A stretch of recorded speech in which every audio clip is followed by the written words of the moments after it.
Welcome! The proper application of the lessons taught in the previous section on getting the question right will help you identify the major factors and the major issues that will drive your intelligence research and collection taught in this lecture.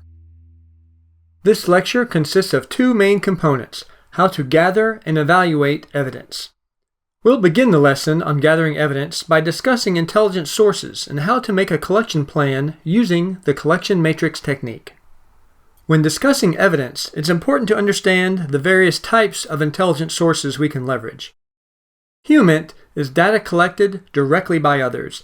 It is about having access to people with access. HUMINT is practiced by every one of us every day in several areas of our lives as we develop, contribute to, and leverage our personal, professional, and social networks.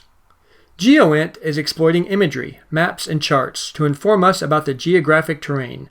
Thanks to growing public and private organizations, more of this type of intelligence is available to more of us through platforms like Google Earth. SIGINT consists of several technical subdisciplines such as electronic intelligence, or ELINT, and communications intelligence, COMINT, and the growing field of cyber intelligence.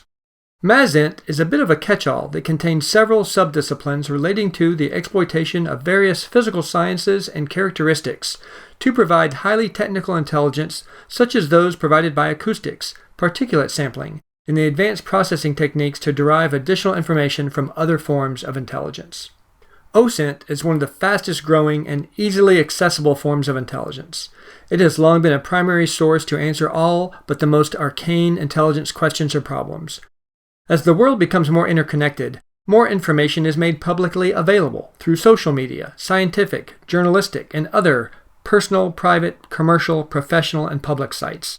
Thus, the abundance of the information makes analytic skill even more critical to being able to make sense of it all. A list of several OSINT sources is included as a resource to this lecture. Before you start gathering evidence, you should develop a plan. When you draft your plan, you should think divergently, consider all the possible alternatives or hypotheses, and seek evidence to refute each hypothesis. This approach will help prevent you from jumping to a conclusion early in the process and seeking evidence to support your conclusion. Let's read the events on the slide to build on the lessons we've covered so far to help us better understand how to gather and evaluate evidence. You may pause the video to give yourself more time. Before we try to answer the question, let's apply our critical thinking skills and use the divergent-convergent technique to develop some potential intelligence questions. Pause the video again to give you time to apply the divergent-convergent technique to develop the intelligence questions we're trying to answer.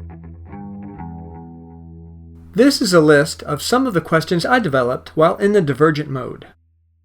I winnowed and clustered ideas along the categories of who, what, where, when, and how. Because we already have a good idea of when this happened, sometime after yesterday evening, and determining how this happened is premature since we're still not sure about what has happened, I also removed these ideas from the list. That left me with these three basic questions. This isn't a bad start, but we can do better. Let's apply the techniques for problem restatement and see if we can craft a single clear question that we can answer. You may pause the video to give yourself time to apply some of the techniques for problem restatement. After many attempts at applying various techniques for problem restatement, this is the question I developed. Was the missing ABC News crew detained by Serb forces? While applying the problem's restatement techniques, I thought the original three questions were too broad. At the same time, I think using the word detained is broad enough to allow us to consider more alternatives as the situation develops. For instance, if we never get a ransom demand, then we may rule out kidnapping. However, if the crew is merely delayed and held briefly for questioning by Serb forces, then using the word detained will still let us consider this in more dire circumstances. Also, I chose to focus on the role of Serb forces in the initial question, because if we consider too many alternatives simultaneously, then our analysis can become very complex and messy. However, if we're able to rule them out, then that still leaves every other alternative theory in play.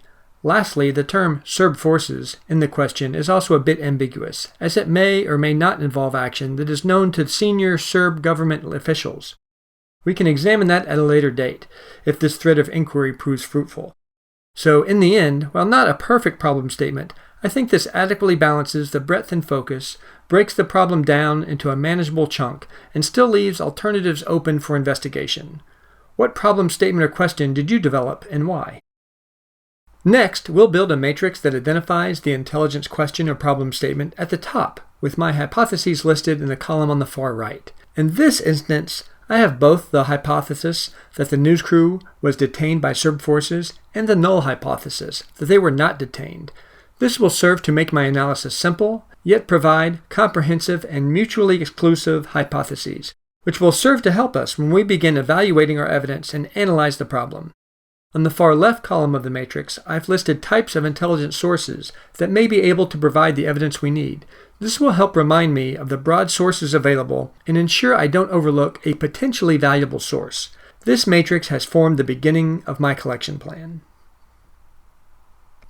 Your chances of successfully getting the information you need collected increases as you are more able to scope the collection requests to very specific requirements. If you ask for everything, then you're likely to get nothing, or at best very little. Ensure your collection requests are focused on the major issues to be decided. In this specific instance, was the news crew detained and were Serb forces involved in their detention, and directly linked to the major factors you've previously identified.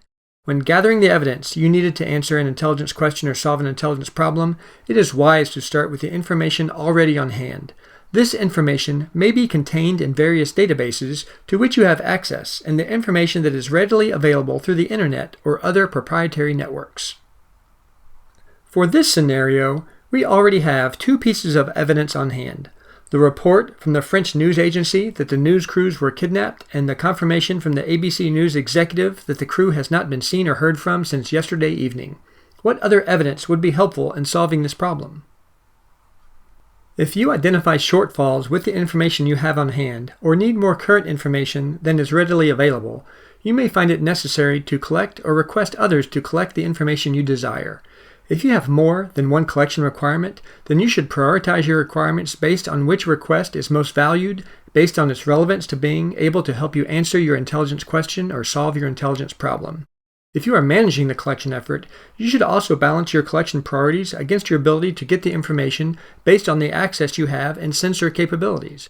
Refer to the short paper on the Collection Manager's Matrix for additional information on this topic.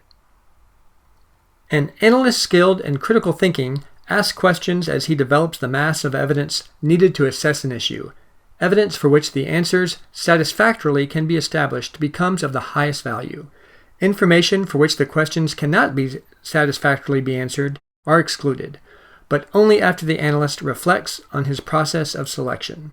Again, he asks how his biases and possibly active denial and deception by an adversary influenced his selection. He may also evaluate his evidence by asking important questions such as, if the opposite outcome is actually true, what other evidence do I expect to see? I've included some links in the resources section of this lecture that provide you with access to open source intelligence you can use in your future collection efforts. This concludes the lesson on gathering evidence. The next lecture in this section will teach you how to evaluate the evidence you've gathered.